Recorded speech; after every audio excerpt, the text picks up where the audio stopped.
মাননীয় প্রধানমন্ত্রী এখন এখন একটা বিষয় আপনাকে জানাইতে বলছেন স্যার, সেটা হলো স্যার ওই সালখায় যেসব বিএনপি জামাতের নেতা আছে এগুলোকে অ্যারেস্ট করে ফেলা যেভাবেই হোক, কিছু অ্যাকশন এখনই ওই ওদের বাড়ি আমি এখনই নিচ্ছি।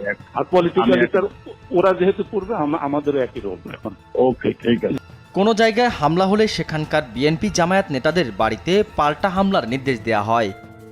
ফ্রম ইওর ইন্টেলিজেন্স সোর্স যে এরপরে যদি কোনো AC land office, UNO office, থানা বা এই জাতীয় কোনো আক্রমণ হয় তাহলে বিএনপি জামাত এবং হেফাজতের ওই নেতাদের বাড়িতে আক্রমণ হবে। কোনো ভূমি অফিসে আগুন দিলে যেন সেখানকার হেফাজত ও বিএনপি জামায়াতের নেতাদের জমির রেকর্ড না দিয়ে সেই জমি দখল করার নির্দেশও দেওয়া হয় স্বৈরাচারের স্বরাষ্ট্রমন্ত্রী কামালকে।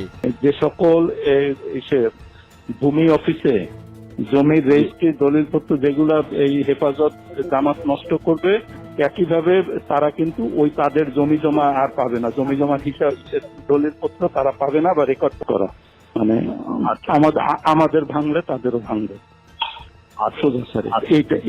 এইগুলো আর স্যার ওই একইভাবে আপনাদের পলিটিক্যাল সোর্স এগুলো সব থেকে জানান। এই সার চাচ্ছে যে সালটায় যেভাবে হোক বেশ কিছু অ্যারেস্ট এখন হয়েছে।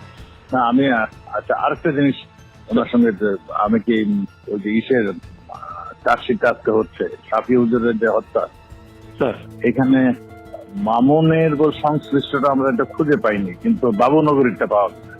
স্যার ওনাকে